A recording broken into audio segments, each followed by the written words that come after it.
ನಮಸ್ಕಾರ. ಭಾವನಾ ವಾರ್ತೆಗೆ ಸ್ವಾಗತ. ನಾನು ಉಷಾ ಭವಾನಿ ಶಂಕರ್. ವಾರ್ತೆಗಳ ವಿವರ. ಗೇರ್ಸೊಪ್ಪ ಪ್ರಾಥಮಿಕ ಆರೋಗ್ಯ ಕೇಂದ್ರಕ್ಕೆ ವೈದ್ಯರಿಲ್ಲದೆ ಗ್ರಾಮಸ್ಥರ ಪರದಾಟ. ಕದಂಬ ಸೇನೆಯಿಂದ ಹೆದ್ದಾರಿ ತಡೆ ಎಚ್ಚರಿಕೆ. ಹೊನ್ನಾವರ ತಾಲೂಕಿನ ಕುಗ್ರಾಮ ಎಂದು ಒಳಗೊಂಡಿರುವ ಗೇರ್ಸೊಪ್ಪ ಪ್ರಾಥಮಿಕ ಆರೋಗ್ಯ ಕೇಂದ್ರಕ್ಕೆ ವೈದ್ಯರ ನೇಮಕ ಮತ್ತು ಸರಳಗಿ ಗ್ರಾಮದ ರಸ್ತೆ ಸಮಸ್ಯೆ ಬಗೆಹರಿಸುವಂತೆ ಕದಂಬ ಸೇನೆ ಸರಳಗಿ ಘಟಕದ ವತಿಯಿಂದ ಸರಳಗಿ ಸಭಾಭವನದಲ್ಲಿ ಪತ್ರಿಕಾಗೋಷ್ಠಿ ನಡೆಯಿತು. ಸಂಘಟನೆಯ ಜಿಲ್ಲಾ ಸಂಚಾಲಕ ಪುರಂದರ್ ನಾಯ್ಕ್ ಮಾತನಾಡಿ, ನಗರಬಸ್ತಿ ಕೇರಿ ಉಪ್ಪೋಣಿ ಗ್ರಾಮ ಪಂಚಾಯತ್ ವ್ಯಾಪ್ತಿಯ ಸಾರ್ವಜನಿಕರು ತೀರಾ ಬಡವರಾಗಿದ್ದು ಸರ್ಕಾರಿ ಆಸ್ಪತ್ರೆಯನ್ನೇ ಹೆಚ್ಚಿನವರು ಅವಲಂಬಿಸಿದ್ದಾರೆ. ಖಾಸಗಿ ಆಸ್ಪತ್ರೆಗೆ ದುಬಾರಿ ಹಣ ನೀಡಲು ಸಾಧ್ಯವಾಗುತ್ತಿಲ್ಲ. ಸರ್ಕಾರಿ ಆಸ್ಪತ್ರೆಗೆ ಹೋಗಬೇಕೆಂದರೆ 25 ಕಿಲೋಮೀಟರ್ ದೂರದ ತಾಲೂಕು ಆಸ್ಪತ್ರೆಗೆ ಹೋಗಬೇಕಿದೆ. 2 ಗ್ರಾಮಕ್ಕೆ ಸರ್ಕಾರಿ ಪ್ರಾಥಮಿಕ ಆರೋಗ್ಯ ಕೇಂದ್ರ ಗೇರ್ಸೊಪ್ಪದಲ್ಲಿದ್ದರೂ ಕಳೆದ 8 ತಿಂಗಳಿನಿಂದ ಇಲ್ಲಿ ವೈದ್ಯರೇ ಇಲ್ಲ. ಸರಳಗಿ ಜನರಿಗೆ ಈ ಆಸ್ಪತ್ರೆ ತೀರಾ ಅಗತ್ಯವಾಗಿದೆ. 10 ದಿನದಲ್ಲಿ ವೈದ್ಯರ ನೇಮಕ ಆಗದೇ ಇದ್ದಲ್ಲಿ ಸಾರ್ವಜನಿಕರೊಂದಿಗೆ ಹೆದ್ದಾರಿ ತಡೆದು ಹೋರಾಟ ಮಾಡುವುದಾಗಿ ಎಚ್ಚರಿಸಿದರು. ಸರಳಗಿ ಗ್ರಾಮದ ಸಮಸ್ಯೆಗೆ ಶಾಸಕರು, ಸಚಿವರು, ಅಧಿಕಾರಿಗಳು ಇಚ್ಛಾಶಕ್ತಿ ತೋರುತ್ತಿಲ್ಲ. ಇವರ ನಿರ್ಲಕ್ಷ್ಯದಿಂದ ಬಡವರು, ಹಿಂದುಳಿದ ವರ್ಗದವರೇ ಇರುವ ಊರಿನ ಜನರಿಗೆ ಆಸ್ಪತ್ರೆ ಇದ್ದರೂ ಇಲ್ಲದಂತಾಗಿದೆ. ಈ ಹಿಂದೆ ಕಾರ್ಯನಿರ್ವಹಿಸಿದ ಡಾಕ್ಟರ್ ರಾಜೇಶ್ ಕಿಣಿ, ಡಾಕ್ಟರ್ ಲಕ್ಷ್ಮಣ್ ಇವರು ಈ ಆಸ್ಪತ್ರೆಯಲ್ಲಿ ನೀಡಿದ ಸೇವೆಯನ್ನು ನಾವು ಈಗಲೂ ಮರೆತಿಲ್ಲ. ಇರುವ ಸಿಬ್ಬಂದಿಗಳು ಸಣ್ಣ ಪುಟ್ಟ ಔಷಧಿ ಕೊಡಲು ಇತ್ತೀಚಿನ ದಿನದಲ್ಲಿ ಹಿಂದೇಟು ಹಾಕುತ್ತಿದ್ದಾರೆ. ಅವರಿಗೂ ಔಷಧಿ ಕೊಡದಂತೆ ಬೆದರಿಕೆ ಹಾಕಲಾಗಿದೆ. ಆಸ್ಪತ್ರೆಯಲ್ಲಿ ವೈದ್ಯರು ಇಲ್ಲದೆ ಹೊನ್ನಾವರ ತಲುಪುವಷ್ಟರಲ್ಲಿ ಸಾವು ಕೂಡ ಸಂಭವಿಸಿದೆ. ಈ ಬಗ್ಗೆ ಹೆದ್ದಾರಿ ತಡೆದು ಮತ್ತು ಆರೋಗ್ಯ ಕೇಂದ್ರದ ಎದುರು ಪ್ರತಿಭಟನೆ ಮಾಡುತ್ತೇವೆ ಎಂದು ಎಚ್ಚರಿಸಿದರು. ಸ್ಥಳೀಯರಾದ ಶಿವರಾಮ್ ನಾಯ್ಕ್ ಮಾತನಾಡಿ, ಕಳೆದ 8 ರಿಂದ 10 ತಿಂಗಳಿನಿಂದ ಗೇರ್ಸೊಪ್ಪ ಆರೋಗ್ಯ ಕೇಂದ್ರದಲ್ಲಿ ವೈದ್ಯರಿಲ್ಲ. ಮೂಡ್ಕಣಿ, ಉಪ್ಪೋಣಿ, ಅಳ್ಳಂಕಿ, ನಗರಬಸ್ತಿ ಕೇರಿ ಭಾಗದ ಜನರಿಗೆ ಈ ಆಸ್ಪತ್ರೆಯಿಂದ ತುಂಬಾ ಅನುಕೂಲವಾಗುತ್ತಿತ್ತು. ಚುನಾವಣೆ ಬಂದಾಗ ಬಿಜೆಪಿ, ಕಾಂಗ್ರೆಸ್, ಜೆಡಿಎಸ್ ಅಂತ ಎಲ್ಲಾ ಪಕ್ಷದವರು ಬರುತ್ತಾರೆ. ಈಗ ಅವರೆಲ್ಲ ಎಲ್ಲಿ ಹೋದರು? ಹಲವರು ಅನಾರೋಗ್ಯಕ್ಕೆ ತುತ್ತಾಗಿ ಕಷ್ಟ ಅನುಭವಿಸಿದ್ದಾರೆ. ಹೆದ್ದಾರಿಯಿಂದ ನಮ್ಮೂರಿಗೆ ಬರುವ ರಸ್ತೆ ಸಂಪೂರ್ಣ ಹದಗೆಟ್ಟು ಹೋಗಿದೆ. ಮನವಿ ನೀಡಿ ಕೈಮುಗಿದು ಕೇಳಿದರೂ ರಸ್ತೆ ನಿರ್ಮಾಣವಾಗಿಲ್ಲ. ಆದಷ್ಟು ಬೇಗ ನಮ್ಮೂರಿನ ಎಲ್ಲಾ ಸಮಸ್ಯೆಯನ್ನು ಬಗೆಹರಿಸಿ ಎಂದು ಒತ್ತಾಯಿಸಿದರು. ಈಗ ಇವರೆಲ್ಲ ಮಾತಾಡಿದ್ದಾರೆ. ಮಾತಾಡೋ ಪ್ರಕಾರ ನಾವು ಮತ್ತೆ ಒಬ್ಬರು ಹೇಳಿದ್ ಮತ್ತೆ ಹೇಳ್ದಂಗೆ ಆಗ್ತದೆ, ಮತ್ತೇನಲ್ಲ. ಈಗ ಸಾಮಾನ್ಯ 8 ರಿಂದ 10 ತಿಂಗಳಾಯಿತು. ಈಗ ಡಾಕ್ಟ್ರ್ ಇದೆಯಾ, ಜನ ಏನು ಪೇಟ್ನಲ್ಲಿ ಇದ್ದಾರೆ ಹೇಳೋದು ಎಲ್ಲರಿಗೂ ಗೊತ್ತು.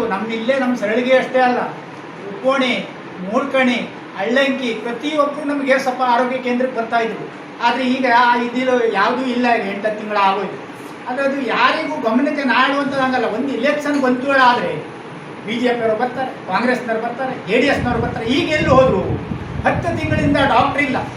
10 ತಿಂಗಳಿಂದ ಡಾಕ್ಟ್ರ್ ಇಲ್ಲದೆಯಾ ಎಷ್ಟು ಜನ ಇರಲಿ ನಮ್ಮಲ್ಲಿ ಈಗ ಅನಾರೋಗ್ಯಕ್ಕೆ ತುತ್ತಾಗಿ ಎಷ್ಟು ಜನ ಕಷ್ಟ ಅನುಭವಿಸುವ ಅಂತ ಹೇಳೋದು ನಮಗೆ ಗೊತ್ತಿದೆ.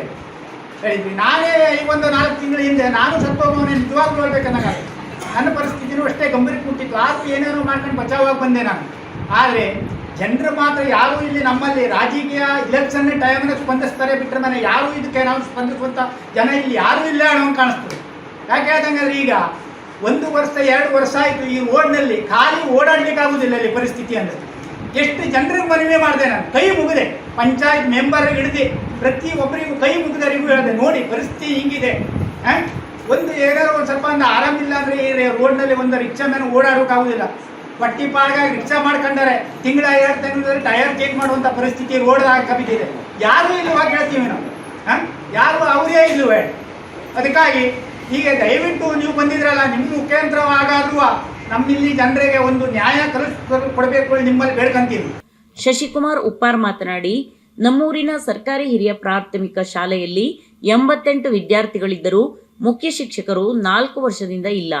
ವಿದ್ಯಾರ್ಥಿಗಳು ಪ್ರೌಢಶಾಲೆ, ಕಾಲೇಜು ಶಿಕ್ಷಣ ಪಡೆಯಲು ಬೇರೆ ಊರಿಗೆ ಹೋಗಬೇಕಾದರೆ ಸರಳಗಿ ಬಳಿ ಬಸ್ ಸರಿಯಾಗಿ ನಿಲ್ಲಿಸುವುದಿಲ್ಲ. ಮಳೆಗಾಲದಲ್ಲಿ ಬಸ್ ಬರುವವರೆಗೆ ನಿಲ್ಲಲು ತಂಗುದಾಣ ವ್ಯವಸ್ಥೆ ಇಲ್ಲ. ದಾವಣಗೆರೆ ಸಾಗರ ಬಸ್ ಮೊದಲು ಸರಳಗಿ ಬಳಿ ನಿಲ್ಲಿಸುತ್ತಿದ್ದರು. ಇತ್ತೀಚಿನ ದಿನದಲ್ಲಿ ಬಸ್ ನಿಲ್ಲಿಸುವುದಿಲ್ಲ. ಗ್ರಾಮದ ರಸ್ತೆಯು ಸರಿಯಾಗಿಲ್ಲ ಎಂದು ಸಮಸ್ಯೆ ವಿವರಿಸಿದರು.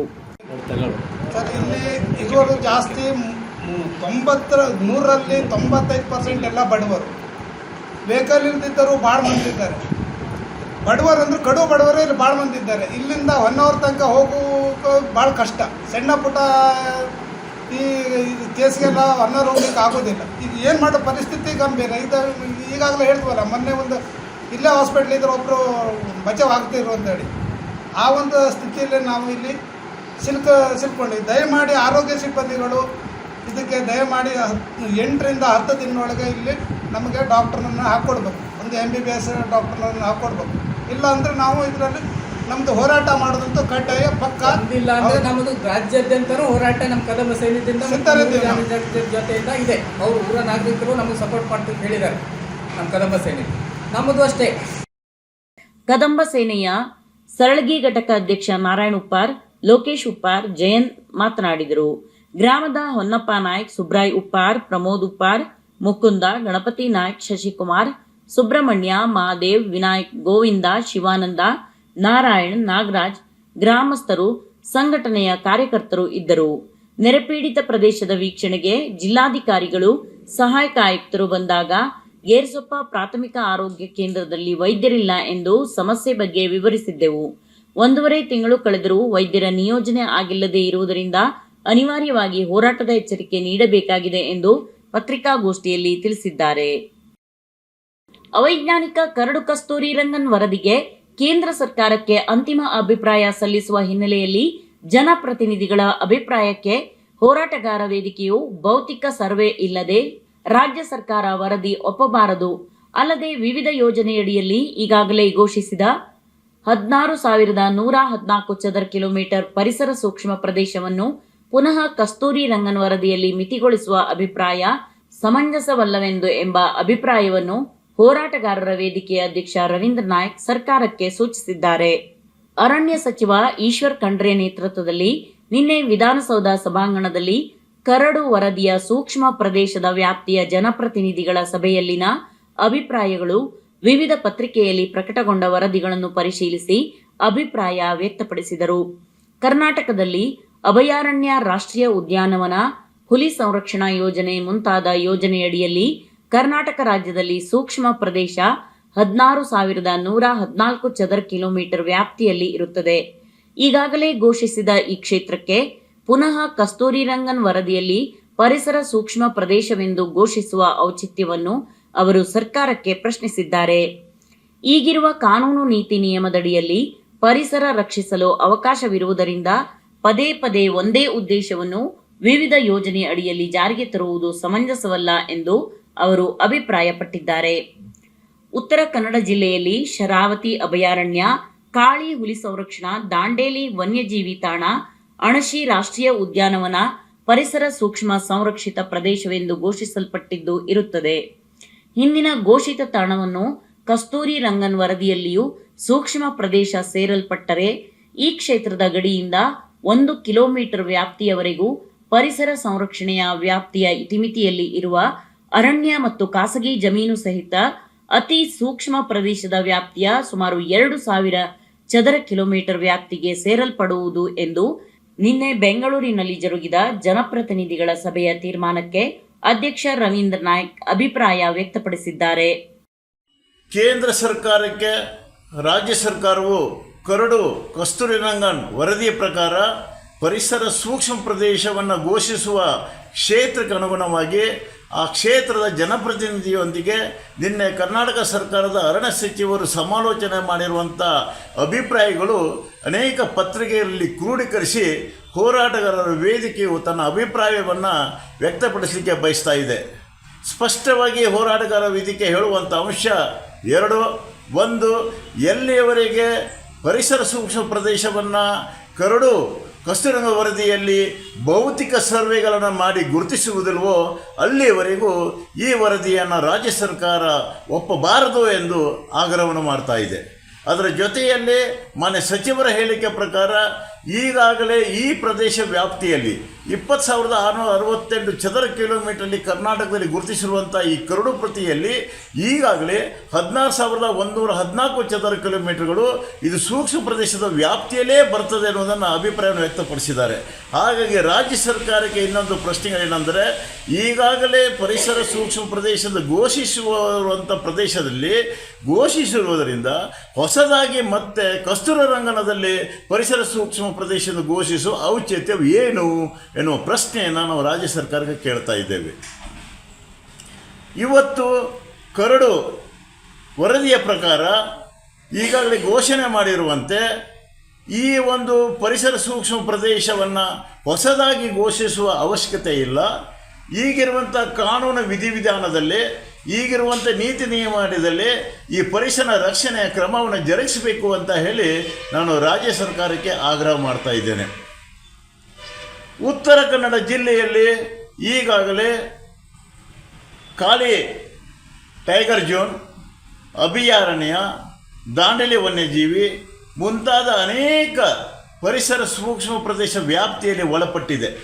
ಸುಮಾರು 2,000 ಚದರ ಕಿಲೋಮೀಟರಷ್ಟು ಈ ವ್ಯಾಪ್ತಿಯಲ್ಲಿ ಬಂದು ಈಗಾಗಲೇ ಈ ಒಂದು ಸೂಕ್ಷ್ಮ ಪರಿಸರ ಅಂತೇಳಿ ಘೋಷಿಸಲ್ಪಟ್ಟಿದೆ. ಅಂದ ಮೇಲೆ ಈ ಘೋಷಣಾ ವ್ಯಾಪ್ತಿಯ ಹೊರತಾಗಿಯೂ ಇದನ್ನು ಜಾರಿಗೆ ತರುತ್ತಿರುವುದು ಇದೊಂದು ಜನಜೀವನ ವ್ಯವಸ್ಥೆಗೆ ವಿರುದ್ಧವಾಗಿರ್ತದೆ. ಅದನ್ನು ಪ್ರಬಲವಾಗಿ ಅದನ್ನು ವಿರೋಧಿಸುವ ಪ್ರಸಂಗಗಳು ಬರ್ತಾ ಇದೆ. ಇದರ ಜೊತೆಯಲ್ಲಿ ನಾನು ಕೇಳ್ಕೊಳ್ಳೋದೇನೆಂದರೆ, ಸೂಕ್ಷ್ಮ ಪ್ರದೇಶದಲ್ಲಿರುವಂಥ ಖಾಸಗಿ ಭೂಮಿಯ ಒಡೆತನವರಿಗೆ ಮೂಲಭೂತ ಸೌಕರ್ಯ ಮತ್ತು ಮಾನವ ಜೀವನಕ್ಕೆ ಉಪಯೋಗವಾಗುವ ರೀತಿಯಲ್ಲಿ ಮಾರ್ಪಾಡು ಮಾಡಬೇಕು. ಮತ್ತು ಯಾವ ಕಾರಣಕ್ಕೂ ರಾಜ್ಯ ಸರ್ಕಾರವು ಭೌತಿಕ ಸರ್ವೆಯನ್ನು ಇಲ್ಲದೆ ಕೇಂದ್ರ ಸರ್ಕಾರ ಅವೈಜ್ಞಾನಿಕ ವರದಿಗಳಿಗೆ ಒಪ್ಪಿಗೆ ಕೊಡಬಾರದು ಅಂತ ಅರಣ್ಯ ಭೂಮಿ ಹಕ್ಕು ಹೋರಾಟಗಾರರ ವೇದಿಕೆಯ ತನ್ನ ಅಭಿಪ್ರಾಯವನ್ನು ವ್ಯಕ್ತಪಡಿಸ್ತಾ ಇದೆ. ಯಕ್ಷಗಾನ ಜಾತ್ಯತೀತ ಕಲೆ. ಜಾತಿ ಕಟ್ಟಳೆ ಪ್ರಬಲವಾಗಿರುವ ಕಾಲಘಟ್ಟದಲ್ಲಿಯೂ ಅನಕ್ಷರಸ್ಥರು ಯಕ್ಷಗಾನವನ್ನು ಕಲಿತು ಅವರದೇ ಆದ ಜಾನಪದ ಶೈಲಿಯಲ್ಲಿ ಕಲೆಯನ್ನು ಆರಾಧಿಸಿ ಕಲೆಯನ್ನು ಬೆಳೆಸಿರುತ್ತಾರೆ ಎಂದು ಹಿರಿಯ ಸಾಹಿತಿ ರೋಹಿದಾಸ್ ನಾಯಕ್ ಹೇಳಿದರು. ಇತ್ತೀಚೆಗೆ ಉತ್ತರ ಕನ್ನಡ ಜಿಲ್ಲಾ ಕನ್ನಡ ಸಾಹಿತ್ಯ ಪರಿಷತ್ತು ಮತ್ತು ನವಚಿಂತನ ಸಾಹಿತ್ಯ ವೇದಿಕೆ ಕುಮಟಾ ಇವರ ಸಂಯುಕ್ತ ಆಶ್ರಯದಲ್ಲಿ ಕುಮಟಾದ ಶಿವರಾಮ್ ಕಾಂಪ್ಲೆಕ್ಸ್ನಲ್ಲಿ ನಡೆದ ಕೂಜಳ್ಳಿ ಮೋಹನ್ ನಾಯ್ಕರವರ ಬಯಲಾಟ ಬಣ್ಣದ ಮನೆ ಕೃತಿ ಬಿಡುಗಡೆಗೊಳಿಸಿ ಮಾತನಾಡಿದರು. ಯಕ್ಷಗಾನ ಕಲೆಯಲ್ಲಿ ನೃತ್ಯ, ಸಂಗೀತ, ಸಾಹಿತ್ಯ, ಭಾಗವತಿಕೆ ಎಲ್ಲವೂ ಇದೆ. ಜನರನ್ನು ಆಕರ್ಷಿಸುವ ಕಲೆ ಇದಾಗಿದೆ. ಇಂದಿನ ದಿನಗಳಲ್ಲಿ ಪ್ರಬುದ್ಧ ಕಲಾವಿದರಾಗಿ ಉಪನ್ಯಾಸಕರು, ಸಂಶೋಧಕರು, ವಿದ್ಯಾವಂತರು ತೊಡಗಿಸಿಕೊಂಡು ಕಲೆಯನ್ನು ಆರಾಧಿಸುತ್ತಿರುವುದು ಜನಪದ ಕಲೆಯ ಬಗ್ಗೆ ಇರುವ ಆಸಕ್ತಿ ಅಪರಿಮಿತವಾಗಿದೆ ಎಂದರು. ಈ ಜೊತೆಗೆ ಮಾವಲಗಡೆ ಹತ್ರ ಚರ್ಚೆ ಮಾಡಿದಾಗ ವಿಸ್ತೃತವಾಗಿ ನಮಗೆ ಅರ್ಥನೇ ಆಗುವುದಿಲ್ಲ. ಯಕ್ಷಗಾನ ಕಲೆ ಮೂಲ ಹುಟ್ಟಿದಂಥ ಪುಸ್ತಕ ಶಾಂತಪ್ಪಯ್ಯ ಅಂತ ಹೇಳೋಂಥ ಒಬ್ಬರು ಗೆರ್ಸೊಪ್ಪಯ್ಯ, ಒಂದು ಪ್ರತಿಭಾವಂತ ಮನುಷ್ಯ. ಯಕ್ಷಗಾನ ಕಲೆ ಬಗ್ಗೆ ಆಗಲೇ ಬುಕ್ಸ್ ಬರೆದಿದ್ದಾರೆ, 100 ವರ್ಷಗಳ ಹಿಂದೆ ಬರೆದಿದ್ದಾರೆ. ಅವರು ಅವಾಗ ಉತ್ತರ ಕನ್ನಡ ಜಿಲ್ಲೆ ಮತ್ತು ದಕ್ಷಿಣ ಕನ್ನಡ ಜಿಲ್ಲೆ 1866ವರೆಗೆ ಒಂದೇ ಜಿಲ್ಲೆ ಆಗಿತ್ತು. ಆವಾಗ ಅವರು ಹೊನ್ನಾವರ ಜಿಲ್ಲಾ ಕೇಂದ್ರ ಆಗಿತ್ತು. ಈ 2 ಜಿಲ್ಲೆಗೆ ಹೊನ್ನಾವರ ಜಿಲ್ಲಾ ಕೇಂದ್ರ ಆಗಿತ್ತು. ಅಲ್ಲವರು ಸಬ್ಜೆಕ್ಟ್ ಆಗಿತ್ತು. ಅವರು ಯಕ್ಷಗಾನ ಕಲೆ ಬಗ್ಗೆ ಭಾಳ ವಿಸ್ತೃತವಾಗಿ ಅದನ್ನು ಬರೆದಿದ್ರು. ಇಲ್ಲಿ ನಮ್ಮ ಪ್ರೊಫೆಸರ್ ಎಂ ಜಿ ಹೆಗಡೆ ಅಂತ ಹೇಳಿ ಅವರ ಆ ಪುಸ್ತಕವನ್ನು, ಅವರ ಬರೆದ ಪುಸ್ತಕದ ಬಗ್ಗೆ ಚರ್ಚೆಯನ್ನು ಮಾಡ್ತಾ ಇದ್ರು. ಹೀಗೆ ಯಕ್ಷಗಾನ ನಮ್ಮ ಪ್ರೊಫೆಸರ್ ಜೆ ಎಲ್ ಹೆಗಡೆ ಅವರನ್ನು ಬಹಳಷ್ಟು ಉಪಯೋಗಿಸ್ಕೊಂಡಿದೆ ಬೇರೆ ಕಾರ್ಯಕ್ರಮಗಳು. ಅವರಿಗೆ ಯಕ್ಷಗಾನದ್ದೇ ಹುಚ್ಚು. ಅವರು ಚರ್ಚೆ ಬಂದಾಗ ಯಕ್ಷಗಾನದ ಚರ್ಚೆ ಅಲ್ಲಿ ಒಂದಲ್ಲ ಒಂದು ರೀತಿ ಬರ್ತಾ ಇತ್ತು. ಅದರ ನಂತರ ನಮ್ಮ ಕುಟುಂಬದಲ್ಲಿ ಅನೇಕ ಯಕ್ಷಗಾನ ಕಲಾವಿದರು ಸುಮ್ಮನೆ ಕೂತ್ಕೊಂಡವರು ತೊಡೆ ಬಡ್ಕೊಂತ ಹಾಡು ಹೇಳೋದು. ಜಿಲ್ಲಾ ಸಾಹಿತ್ಯ ಪರಿಷತ್ತಿನ ಅಧ್ಯಕ್ಷ BN ವಾಸರೆಯವರು ಕಾರ್ಯಕ್ರಮದ ಅಧ್ಯಕ್ಷತೆ ವಹಿಸಿ ಮಾತನಾಡಿ, ಯಕ್ಷಗಾನ ಅಕಾಡೆಮಿ ಮಾಡುವ ಕೆಲಸ ಒಬ್ಬ ಕಲಾವಿದ ನಿರಂತರವಾಗಿ ಕ್ಷೇತ್ರ ಕಾರ್ಯ ಮಾಡುವುದರ ಮೂಲಕ ಬಯಲಾಟ ಬಣ್ಣದ ಮನೆ ಕೃತಿಯ ಮೂಲಕ ಕಲೆಯನ್ನು, ಕಲಾವಿದರ ಬದುಕನ್ನು, ಕಲಾ ಚರಿತ್ರೆಯನ್ನು ಅನಾವರಣಗೊಳಿಸಿರುತ್ತಾರೆ. ಕೂಜಳ್ಳಿ ಮೋಹನ್ ನಾಯ್ಕರವರ ಅಪರೂಪದ ಸಂಗ್ರಹ ಯೋಗ್ಯ ಕೃತಿ ಇದಾಗಿದೆ.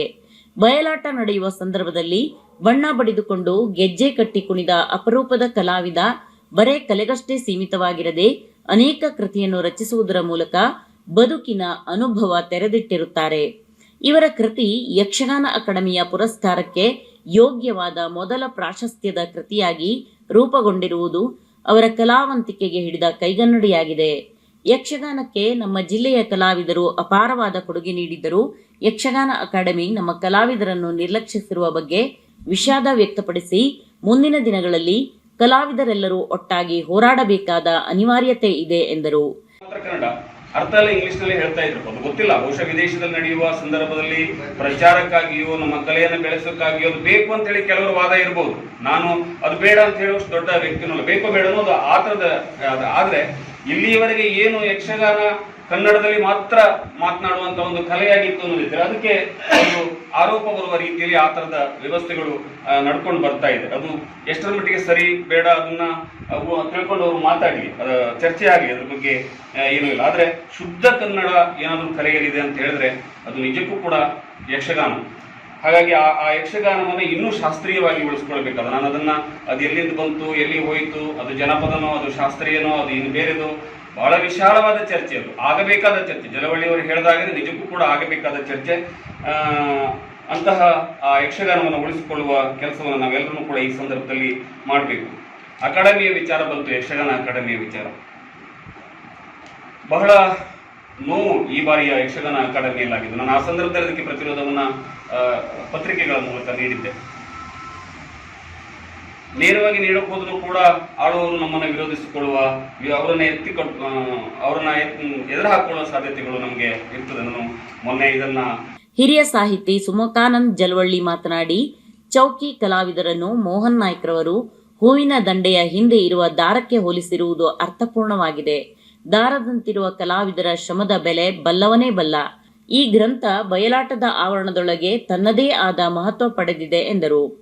ಯಾರ್ಯಾರು ಏನೇನು ಕೆಲಸ ಮಾಡ್ತಾ ಇದ್ರು ಅವರನ್ನು ಕೂಡ ಅವರ ಬಗ್ಗೆ ಮಾಹಿತಿಯನ್ನ ಪಡೆದು ಅವರ ಭಾವಚಿತ್ರವನ್ನ ಪಡೆದು ಈ ಪುಸ್ತಕವನ್ನ ಕೊನೆಯ ಭಾಗದಲ್ಲಿ, 3ನೇ ಭಾಗದಲ್ಲಿ ಇಡೀ ಬಣ್ಣದ ಪೆಟ್ಟಿಗೆಯ ಬಗ್ಗೆ, ಕಲಾವಿದರ ಬಗ್ಗೆ, ಆ ಬಣ್ಣದ ಮನೆ ಅಂತ ಚೌಕಿ ಮನೆ ಅಂತ ನಮಗೆಲ್ಲ ಗೊತ್ತಿದೆ. ಆ ಬಣ್ಣಗಾರಿಕೆಯ ಬಗ್ಗೆ ಅಲ್ಲಿ ಯಾರೆಲ್ಲ ದುಡಿದಿದ್ದಾರೆ, ಆ ದುಡಿದವರನ್ನ ಅವರಿಗೆ ಒಂದು ಚರಿತ್ರೆಯನ್ನ, ಒಂದು ದಾಖಲೆಯನ್ನ ಇಲ್ಲಿ ಕೊಟ್ಟಿದ್ದಾರೆ. ನಿಜವಾಗಿ ಇದು ನಮ್ಮ ಯಕ್ಷಗಾನ ಅಕಾಡೆಮಿ ಮಾಡಬೇಕಾದಂಥ ಕೆಲಸ ಇದು, ಆದರೆ ಅದು ಮಾಡಿಲ್ಲ. ಆದರೆ ಏಕ ವ್ಯಕ್ತಿಯಾಗಿ ನಮ್ಮ ಮೋಹನ್ ನಾಯ್ಕರು ಈ ಕೆಲಸವನ್ನು ಮಾಡಿದ್ದಾರಲ್ಲ, ಇದಕ್ಕೆ ನಾವು ಬೆಲೆ ಕಟ್ಟುವುದಕ್ಕೆ ಸಾಧ್ಯ ಇಲ್ಲ. ಇವತ್ತು ನಮ್ಮ ಜಿಲ್ಲೆಯಲ್ಲಿ ಬಣ್ಣದ ಪೆಟ್ಟಿಗೆ ಎಲ್ಲಿವೆ, ಯಾರು ಮಾಡಿದ್ದಾರೆ, ಅಲ್ಲಿ ಯಾರ್ಯಾರು ದುಡಿಮೆಯನ್ನು ಮಾಡಿದ್ದಾರೆ ಅಂತ ನೋಡಬೇಕಾದ್ರೆ ಈ ಪುಸ್ತಕ ನೋಡಬೇಕಾದ್ರೆ. ಹಾಗಾಗಿ ಕ್ಷೇತ್ರ ಕಾರ್ಯ ಇದೆಯಲ್ಲ, ಇದು ಬಹಳ ಅತ್ಯಂತ ಅಮೂಲ್ಯವಾದಂತಹ ಕೆಲಸ, ಮತ್ತೆ ಬಹಳ ಪರಿಶ್ರಮದಾಯಕವಾದಂತಹ ಕೆಲಸ ಇದು. ನೀವು ನೋಡಿ, ಅವರಲ್ಲಿ ಹೋಗ್ಬೇಕು, ಇವರೆಲ್ಲಿ ಸಿರ್ಸಿ, ಸಿದ್ದಾಪುರ, ಆಮೇಲೆ ನಮ್ಮ ಇಡೀ ಕರಾವಳಿ ಉತ್ತರ ಕನ್ನಡ ಜಿಲ್ಲೆ, ಯಲ್ಲಾಪುರ, ಹೀಗೆ ಇಡೀ ನಮ್ಮ ಉತ್ತರ ಕನ್ನಡ ಜಿಲ್ಲೆಯ ಎಲ್ಲಾ ತಾಲೂಕುಗಳನ್ನು ಕೂಡ ಇವರು ಓಡಾಡಿದ್ದಾರೆ. ಈಗ ಹೋದ ಮಾತ್ರಕ್ಕೆ ಅಲ್ಲಿ ಆ ಕಲಾವಿದರು ಸಿಗ್ತಾರೆ ಅಂತ ಏನಿಲ್ಲ, ಪುನಃ ಮತ್ತೆ ಹೋಗ್ಬೇಕು. ಕೊಡುವುದಿಲ್ಲ, ದಾಖಲೆಗಳನ್ನು ಕೊಡುವುದಿಲ್ಲ. ಭಾವಚಿತ್ರ, ಒಬ್ಬರ ಹತ್ರ ಭಾವಚಿತ್ರ ಕೊಡಿ ಅಂತ ಕೇಳಿ ಕೊನೆಗೂ ಅವ್ರು ಕೊಡಲಿಲ್ಲ. ಆ ಸ್ಥಳವನ್ನು ಹಾಗೆ ಅವರು ಬಿಡಬೇಕಾಯಿತು. ಈ ರೀತಿಯಾಗಿ ಅಷ್ಟು ಶ್ರಮದಾಯಕವಾದಂತಹ ಕೆಲಸ ಇದು. ಅದನ್ನ ಒಂದು ವ್ರತ ಅನ್ನುವಂತಹ ರೀತಿಯಲ್ಲಿ ಅವರು ಮಾಡಿದ್ದಾರೆ. ಯಕ್ಷರಂಗ ಪತ್ರಿಕೆಯ ಸಂಪಾದಕ ಗೋಪಾಲಕೃಷ್ಣ ಭಾಗವತ್ ಮಾತನಾಡಿ, ಪ್ರಾಚೀನ ಛಂದ ಪರಂಪರೆಯನ್ನು ಚಂದ್ರಶಾಸ್ತ್ರಕ್ಕೆ ಅನುಗುಣವಾಗಿ ಪದ್ಯ ರಚನೆಯಾಗಿರುವುದು ಯಕ್ಷಗಾನದಲ್ಲಿ ಮಾತ್ರ ಎಂದರು. ಮುಖ್ಯವಾಗಿ ಉತ್ತರ ಕನ್ನಡದ ಸಾಹಿತ್ಯ ಪರಿಷತ್ತು ಯಕ್ಷಗಾನ ಸಾಹಿತ್ಯವನ್ನು ಕಡೆಗಣಿಸ್ತಾ ಇದೆ. ಇಡೀ ಭಾರತದಲ್ಲಿ, ಬರೇ ಕನ್ನಡದಲ್ಲ, ಪ್ರಾಚೀನ ಛಂದ ಪರಂಪರೆಯನ್ನು ಛಂದಶಾಸ್ತ್ರಕ್ಕೆ ಅನುಗುಣವಾಗಿ ಇವತ್ತಿಗೂ ಕೂಡ ಪದ್ಯಗಳು ರಚನೆಯಾಗ್ತಾ ಇದ್ರೆ ಅದು ಯಕ್ಷಗಾನದಲ್ಲಿ ಇವತ್ತಿಗೂ ರಚನೆ ಆಗ್ತಾ ಉಂಟು. ಆದರೆ ನಮ್ಮ ಸಾಹಿತ್ಯ ಪರಿಷತ್ತಿಗೂ ಈ ಅದಕ್ಕೆ ಯಕ್ಷಗಾನ ಕಲಾವಿದರು, ಪ್ರಸಂಗಕರ್ತರು ಕೂಡ ಕಾರಣ ಇಲ್ಲ. ರೋಟರಿ ನಿಕಟಪೂರ್ವ ಅಧ್ಯಕ್ಷ ಎನ್ಆರ್ ಗಜು ಸಂದರ್ಭೋಚಿತವಾಗಿ ಮಾತನಾಡಿದರು. ವೇದಿಕೆಯಲ್ಲಿ ಕೃತಿಕಾರ ಕೂಜಳ್ಳಿ ಮೋಹನ್ ನಾಯಕ್, ಕನ್ನಡ ಸಾಹಿತ್ಯ ಪರಿಷತ್ ಅಧ್ಯಕ್ಷ ಸುಬ್ಬಯ್ಯ ನಾಯ್ಕ್ ಉಪಸ್ಥಿತರಿದ್ದರು. ಆರಂಭದಲ್ಲಿ ಜಿಲ್ಲಾ ಕನ್ನಡ ಸಾಹಿತ್ಯ ಪರಿಷತ್ ಗೌರವ ಕಾರ್ಯದರ್ಶಿ ಟಿಆರ್ ನಾಯ್ಕ್ ಸ್ವಾಗತಿಸಿದರೆ, ಕುಮಟಾ ಘಟಕದ ಕಾರ್ಯದರ್ಶಿ ಪ್ರೊಫೆಸರ್ ಪ್ರಮೋದ್ ನಾಯ್ಕ್ ವಂದಿಸಿದರು. ಜಿಲ್ಲಾ ಕನ್ನಡ ಸಾಹಿತ್ಯ ಪರಿಷತ್ ಪದಾಧಿಕಾರಿ ಪಿಎಂ ಮುಕ್ರಿ ನಿರೂಪಿಸಿದರು. ಭರತನಾಟ್ಯ ಕಲಾವಿದೆ ರಂಜನಾ ಆಚಾರಿ ಪ್ರಾರ್ಥಿಸಿದರು. ಸಭೆಯಲ್ಲಿ ಸಿಂಡಿಕೇಟ್ ಸದಸ್ಯ ಡಾಕ್ಟರ್ ಶಿವಾನಂದ್ ನಾಯಕ್, ಸಾಹಿತಿಗಳಾದ ಮೋಹನ್ ಹಬ್ಬು, ಬೀರಣ್ಣ ನಾಯಕ್, ರಾಜೀವ್ ನಾಯ್ಕ್, ಗಣಪತಿ ಕೊಂಡದಕೊಳಿ, ಕಲಾವಿದರಾದ ಬೀರಣ್ಣ ನಾಯಕ್, ಈಶ್ವರ್ ನಾಯ್ಕ್, ಬೊಮ್ಮಯ್ಯ ಗಾಂವ್ಕರ್ ಮುಂತಾದವರು ಉಪಸ್ಥಿತರಿದ್ದರು. ಈಗ ಒಂದು ಚಿಕ್ಕ ವಿರಾಮ. ವಿರಾಮದ ನಂತರ ಭಾವನಾ ವಾರ್ತೆ ಮುಂದುವರಿಯುತ್ತದೆ. Nadeem jewellers, Aisha plaza, Bhatkal. ಕಳೆದ 25 ವರ್ಷಗಳಿಂದ ಗ್ರಾಹಕರ ಪ್ರಶಂಸೆಗೆ ಪಾತ್ರವಾದ ನದೀಮ್ ಜುವೆಲ್ಲರ್ಸ್ ಬೆಳ್ಳಿ ಮಹೋತ್ಸವವನ್ನು ಆಚರಿಸಿಕೊಂಡಿದೆ. ಈ ಶುಭ ಸಂದರ್ಭದಲ್ಲಿ ಗ್ರಾಹಕರಿಗೆ ಬಹುಮಾನ ಯೋಜನೆಯನ್ನು ಘೋಷಿಸಿ ಗ್ರಾಹಕರಿಂದ ಪ್ರಶಂಸೆ ಪಡೆದಿದೆ. ನಮ್ಮಲ್ಲಿ 916 ಹಾಲ್ಮಾರ್ಕ್ ಚಿನ್ನದ ಆಭರಣಗಳು ವಿವಿಧ ರೀತಿಯ ಹೊಸ ಡಿಸೈನ್ನಲ್ಲಿ ದೊರೆಯುತ್ತದೆ. ಬನ್ನಿ, ನಿಮಗಿಷ್ಟವಾದ ಆಭರಣ ಖರೀದಿಸಿ, ಧರಿಸಿ, ಸಂಭ್ರಮಿಸಿ.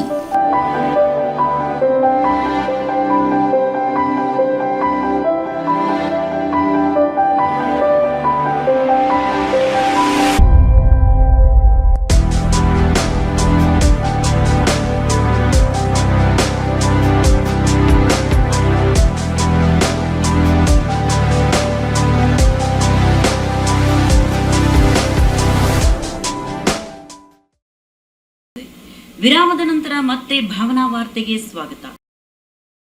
ಹೊನ್ನಾವರ ತಾಲೂಕಿನ ಚಿಕ್ಕನಕೋಡು ವ್ಯವಸಾಯ ಸೇವಾ ಸಹಕಾರಿ ಸಂಘದ ವಾರ್ಷಿಕ ಮಹಾಸಭೆಯು ಸಂಘದ ಅಧ್ಯಕ್ಷ ಆರ್.ಪಿ. ನಾಯ್ಕ್ ಅಧ್ಯಕ್ಷತೆಯಲ್ಲಿ ಯಶಸ್ವಿಯಾಗಿ ನಡೆಯಿತು. ಚಿಕ್ಕನಕೋಡು ವ್ಯವಸಾಯ ಸೇವಾ ಸಹಕಾರಿ ಸಂಘದ 95ನೇ ವಾರ್ಷಿಕ ಮಹಾಸಭೆಯನ್ನು ಚಿಕ್ಕನಕೋಡು ದುರ್ಗಾಂಬಾ ದೇವಾಲಯದ ಸಭಾಭವನದಲ್ಲಿ ಹಮ್ಮಿಕೊಳ್ಳಲಾಗಿತ್ತು. ಅಧ್ಯಕ್ಷರು, ಉಪಾಧ್ಯಕ್ಷರು ಹಾಗೂ ನಿರ್ದೇಶಕರು ಸೇರಿ ಜ್ಯೋತಿ ಬೆಳಗುವ ಮೂಲಕ ವಾರ್ಷಿಕ ಮಹಾಸಭೆಗೆ ಚಾಲನೆ ನೀಡಿದರು. 2023-24ನೇ ಸಾಲಿನ ವರದಿಯಂತೆ ಸಂಘದಲ್ಲಿ 1809 ಸದಸ್ಯರಿದ್ದು, ಉತ್ತಮ ವ್ಯವಹಾರದಿಂದಾಗಿ ಆಡಿಟ್ನಲ್ಲಿ ಸಂಘಕ್ಕೆ ಎ ಕ್ಲಾಸ್ ದೊರಕಿದೆ. ಸಂಘವು ತನ್ನ ಎಲ್ಲಾ ವ್ಯವಹಾರಗಳಿಂದ ಸಾಲಗಾರರಿಗೆ ಸ್ಪರ್ಧಾತ್ಮಕ ಬಡ್ಡಿ ಆಕರಿಸುವ ಮೂಲಕ ಹಾಗೂ ಠೇವಣಿದಾರರಿಗೆ ಆಕರ್ಷಕ ಬಡ್ಡಿ ನೀಡುವ ಮೂಲಕ ಖರ್ಚುಗಳನ್ನು ಮಿತಿಯಲ್ಲಿ ಇರಿಸಿ 18,63,290 ರೂಪಾಯಿ ನಿಕ್ಕಿ ಲಾಭ ಗಳಿಸಿದೆ. ಸಂಘದಲ್ಲಿ ಉತ್ತಮವಾಗಿ ವ್ಯವಹರಿಸಿದ 8 ಹಿರಿಯ ಸಹಕಾರಿಗಳನ್ನು ಈ ವಾರ್ಷಿಕ ಮಹಾಸಭೆಯಲ್ಲಿ ಸನ್ಮಾನಿಸಲಾಯಿತು. ಚರ್ಚಾ ವೇಳೆಯಲ್ಲಿ ಸದಸ್ಯ ಹಿರೇಬೈಲ್ ಕೇಶವ ನಾಯ್ಕ್ ಮಾತನಾಡಿ, ವಿಪರೀತ ಮಳೆಯಿಂದ ಅಡಿಕೆಗೆ ಕೊಳೆ ರೋಗ ಬಂದು ಬೆಳೆ ನಷ್ಟವಾಗಿದೆ. ಬೆಳೆ ವಿಮೆಗೆ ಸೊಸೈಟಿಯಲ್ಲಿ ಅರ್ಜಿ ಸಲ್ಲಿಸಿದ್ದೇವೆ, ಆದರೆ ಇದುವರೆಗೂ ಹಣ ಸಿಕ್ಕಿಲ್ಲ ಎಂದರು. ಇದಕ್ಕೆ ಅಧ್ಯಕ್ಷ ಆರ್.ಪಿ. ನಾಯ್ಕ್ ಉತ್ತರಿಸಿ, ಜುಲೈ ತಿಂಗಳ ತನಕ ಸ್ವೀಕರಿಸಿದ ಬೆಳೆ ವಿಮೆ ಅರ್ಜಿಗೆ ಬರುವ ಅಕ್ಟೋಬರ್ ತಿಂಗಳಿನಲ್ಲಿ ಹಣ ಸಿಗಲಿದೆ ಎಂದರು. ಬಳಿಕ ಅಧ್ಯಕ್ಷೀಯ ಭಾಷಣದಲ್ಲಿ ಮಾತನಾಡಿದ ಆರ್.ಪಿ. ನಾಯ್ಕ್, ಸಂಘದ ವಾರ್ಷಿಕ ವಹಿವಾಟು 23 ಕೋಟಿ ರೂಪಾಯಿ ಆಗಿದೆ. ಕೃಷಿ ಸಾಲ 2 ಕೋಟಿ ರೂಪಾಯಿ ಮೇಲ್ಪಟ್ಟು ನೀಡಿದ್ದೇವೆ. ಓಡಿ ಸಾಲ 1 ಕೋಟಿ ರೂಪಾಯಿ, ಬೆಳೆ ಸಾಲ 7 ಕೋಟಿ ರೂಪಾಯಿ ಮೇಲ್ಪಟ್ಟು ನೀಡಿದ್ದೇವೆ ಎಂದರು. ಸಂಘದ ವಹಿವಾಟು, ವಾರ್ಷಿಕ ವಹಿವಾಟು 23 ಕೋಟಿ ರೂಪಾಯಿ. ಈ ಸಲ ನಮಗೆ ಕೇವಲ 18 ಲಕ್ಷ ಅಷ್ಟೇ ಲಾಭ ಬಂದಿದೆ. ಸರ್ಕಾರದಿಂದ ನಮಗೆ ಬರ್ತಕ್ಕ ಪಟ್ಟಿ ಸುಮಾರು 21,90,000 ಕೋಟಿ. ಅದು ಬಂದರೆ ನಮ್ಮ ಲಾಭ ಸುಮಾರು 20-30 ಸುಮಾರು 40 ಲಕ್ಷ ರೂಪಾಯಿ ಲಾಭ ಆಗ್ತದೆ. ಅದು ಬರ್ತಕ್ಕಂಥ ತೋರಿಸ್ತಿರ್ತಾರೆ, ಅದು ತೋರಿಸ್ಬೇಕಂತ ಬರ್ತದೆ, ಲೇಟ್ ಆಗಿಬಿಡ್ತದೆ. ಕೃಷಿ ಸಾಲ ಬಹುತೇಕ ಸುಮಾರು ಮನೆ ರಿಪೇರಿ ಸುಮಾರು 2 ಕೋಟಿ ಮೇಲ್ಪಟ್ಟು ನಾವು ಕೊಟ್ಟಿದ್ದೇವೆ. ಓಡಿ ಸುಮಾರು 1 ಕೋಟಿ ಮೇಲೆ ಕೊಟ್ಟಿದ್ದೇವೆ. ಬೆಳೆ ಸಾಲ ಸುಮಾರು 7 ಕೋಟಿ ಮೇಲೆ, ಸುಮಾರು 8 ಕೋಟಿನೇ ಆಗ್ತದೆ ಬೆಳೆ ಸಾಲ. ಹೀಗೆ ರೈತರಿಗೆ ನಮ್ಮಿಂದ, ನಮ್ಮ ಸಂಘದಿಂದ ಸಾಲವನ್ನು ಹೆಚ್ಚಿನ ರೀತಿಯಲ್ಲಿ ಕೊಟ್ಟಿದ್ದೇವೆ. ಒಂದು ಸಹ ಇದರ ಒಂದು ಅನುಕೂಲ ನೀವೆಲ್ಲ ಪಡ್ಕೊಳ್ಬೇಕು ಮತ್ತು ನಮಗೂ ಸಹ ಸಹಕಾರ ಕೊಡಬೇಕು. ಮುಖ್ಯ ಕಾರ್ಯನಿರ್ವಾಹಕ ವಸಂತ್ ನಾಯ್ಕ್ ಸ್ವಾಗತಿಸಿದರು. ಮಂಜುನಾಥ್ ನಾಯ್ಕ್ ವಂದಿಸಿದರು. ಜ್ಯೋತಿ ನಾಯ್ಕ್ ಸಭಾ ಕಾರ್ಯಕ್ರಮ ನಿರ್ವಹಿಸಿದರು. ವಿವಿಧ ಸಂಸ್ಥೆಗಳು ಕೃಷಿ ಯಂತ್ರೋಪಕರಣಗಳ ಅಧಿಕೃತ ಮಾರಾಟ ಹಾಗೂ ಮಾಹಿತಿ ಮಳಿಗೆಗಳನ್ನು ಈ ಸಂದರ್ಭದಲ್ಲಿ ತೆರೆದಿದ್ದು, ಸದಸ್ಯರು ಇದರ ಸದುಪಯೋಗ ಪಡೆದುಕೊಂಡರು. ಬಹುಮುಖ ಪ್ರತಿಭೆಯ ಎನ್ ರಾಮು ಹಿರೇಗುತ್ತಿಗೆ ರಾಜ್ಯ ಮಟ್ಟದ ಗುರುಶ್ರೇಷ್ಠ ಪ್ರಶಸ್ತಿ. ಮಹಾತ್ಮ ಗಾಂಧಿ ವಿದ್ಯಾವರ್ಧಕ ಸಂಘ ಹಿರೇಗುತ್ತಿಯ ಸೆಕೆಂಡರಿ ಹೈಸ್ಕೂಲ್ನ ಶಿಕ್ಷಕರಾದ ಎನ್ ರಾಮು ಹಿರೇಗುತ್ತಿಯವರಿಗೆ ರಾಜ್ಯ ಮಟ್ಟದ ಗುರುಶ್ರೇಷ್ಠ ಪ್ರಶಸ್ತಿ ಒಲಿದು ಬಂದಿರುವುದು ಅವರ ಬಹುಮುಖ ಪ್ರತಿಭೆಗೆ ಸಂದ ಗೌರವವಾಗಿದೆ. ಡಾಕ್ಟರ್ ಸರ್ವಪಲ್ಲಿ ರಾಧಾಕೃಷ್ಣನ್ ಅವರ 136ನೇ ಜನ್ಮ ದಿನಾಚರಣೆ ಹಾಗೂ 2024ರ ಶಿಕ್ಷಕರ ದಿನಾಚರಣೆಯ ಪ್ರಯುಕ್ತ ಶ್ರೀಯುತ ರಾಮಕೃಷ್ಣ ಎನ್ ನಾಯಕ್ ರವರು ಅನುದಾನಿತ ಸೆಕೆಂಡರಿ ಹೈಸ್ಕೂಲ್ ಹಿರೇಗುತ್ತಿ, ತಾಲೂಕು ಕುಮಟಾ, ಉತ್ತರ ಕನ್ನಡ ಜಿಲ್ಲೆಯ ಶ್ರೀಯುತರು ಶೈಕ್ಷಣಿಕ ಕ್ಷೇತ್ರದಲ್ಲಿ ವಿದ್ಯಾರ್ಥಿಗಳ ಅಚ್ಚುಮೆಚ್ಚಿನ ಶಿಕ್ಷಕರಾಗಿ ಸತತವಾಗಿ ಸೇವೆ ಸಲ್ಲಿಸುತ್ತಾ ಉತ್ತಮ ಕಾರ್ಯ ಮಾಡುತ್ತಿರುವುದು ಅನುಪಮ ಮತ್ತು ಶ್ಲಾಘನೀಯವಾದದ್ದು ಮತ್ತು ಮಕ್ಕಳ ಶ್ರೇಯೋಭಿವೃದ್ಧಿಗೆ ನಿರಂತರವಾಗಿ ಅವರ ಅನನ್ಯ ಸೇವೆಯನ್ನು ಗುರುತಿಸಿ ಕರ್ನಾಟಕ ಪ್ರೆಸ್ ಕ್ಲಬ್ ಹಾಗೂ ಡಾಕ್ಟರ್ ಸರ್ವಪಲ್ಲಿ ರಾಧಾಕೃಷ್ಣನ್ ಶಿಕ್ಷಣ ಪರಿಷತ್ ಬೆಂಗಳೂರು ಆಶ್ರಯದಲ್ಲಿ 13ನೇ ಸೆಪ್ಟೆಂಬರ್ 2024ರಂದು ಕನ್ನಡ ಸಂಸ್ಕೃತಿ ಇಲಾಖೆಯ ಕನ್ನಡ ಭವನ ಸಭಾಂಗಣ ಬೆಂಗಳೂರಿನಲ್ಲಿ ಜ್ಞಾನಪೀಠ ಪ್ರಶಸ್ತಿ ಪುರಸ್ಕೃತ ಡಾಕ್ಟರ್ ಚಂದ್ರಶೇಖರ್ ಕಂಬಾರ್ ಹಾಗೂ ಕರ್ನಾಟಕ ಲೋಕಾಯುಕ್ತ ನ್ಯಾಯಮೂರ್ತಿ ಶ್ರೀ ಶುಭವೀರ ಜೈನ್ ವಿ ಮೊದಲಾದ ಗಣ್ಯರ ಸಮ್ಮುಖದಲ್ಲಿ ಎನ್ ರಾಮು ಹಿರೇಗುತ್ತಿಯವರ ಶಿಕ್ಷಣ ಸೇವೆ ಮನುಕುಲಕ್ಕೆ ದಾರಿದೀಪವಾದ ಅವರ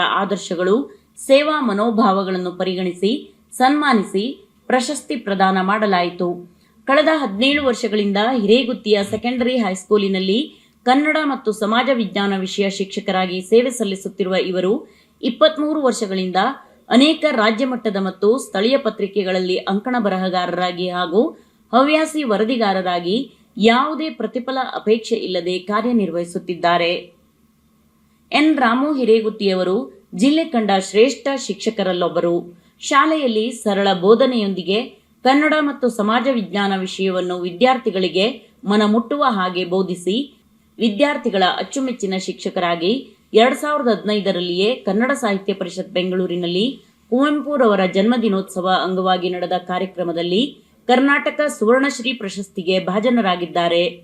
ಶಿಕ್ಷಣ ಸೇವೆಗೆ ಸೇರುವ ಪೂರ್ವದಲ್ಲಿಯೇ ಸ್ಪಂದನಾ ಫೌಂಡೇಶನ್ ಸಂಸ್ಥೆಯ ಸಂಸ್ಥಾಪಕ ಅಧ್ಯಕ್ಷರಾಗಿ, ಯುವಕ ಸಂಘದ ಅಧ್ಯಕ್ಷರಾಗಿ, ಅರಣ್ಯ ಇಲಾಖೆ ಹಿರೇಗುತ್ತಿ, ಗ್ರಾಮ panchayat Hiregutti, Rotary club Kumta, Lions club Revankar ಕಣ್ಣಿನ ಆಸ್ಪತ್ರೆ, ಶಾಂತಿದಂತ ಚಿಕಿತ್ಸಾಲಯ ಅಂಕೋಲಾ, ಲಯನ್ಸ್ ಕ್ಲಬ್ ಅಂಕೋಲಾ, ಕರಾವಳಿ, ದೇಶಪಾಂಡೆ ರೂಟ್ ಸೆಟ್ ಹಳಿಯಾಳ್, ಆಶ್ರಯ ಫೌಂಡೇಶನ್ ಹಿರೇಗುತ್ತಿ, ಸವಿ ಫೌಂಡೇಶನ್ ಮೂಡುಬಿದ್ರೆ, ಬೆಳಕು ಗ್ರಾಮೀಣಾಭಿವೃದ್ಧಿ ಟ್ರಸ್ಟ್ ಹೀಗೆ ಅನೇಕ ಸಂಘ ಸಂಸ್ಥೆಗಳ ಜೊತೆಗೂಡಿ ಅನೇಕ ಹೆಲ್ತ್ ಕ್ಯಾಂಪ್, ಕಣ್ಣಿನ ಶಸ್ತ್ರಚಿಕಿತ್ಸೆ, ಫುಟ್ಫಾಲ್ಸ್ ಥೆರಪಿ, 10 ಹಲವು ಜನೋಪಯೋಗಿ ಕಾರ್ಯಕ್ರಮಗಳ ಮೂಲಕ ಊರನ್ನು ಮತ್ತು ಶಾಲೆಯನ್ನು ಸದಾ ಸಕ್ರಿಯವಾಗಿಸುವಲ್ಲಿ ಕಾರ್ಯತತ್ಪರರಾಗಿದ್ದು ಜಿಲ್ಲಾ ಮಟ್ಟದ ಯುವ ಪ್ರಶಸ್ತಿಗೆ ಭಾಜನರಾಗಿದ್ದಾರೆ.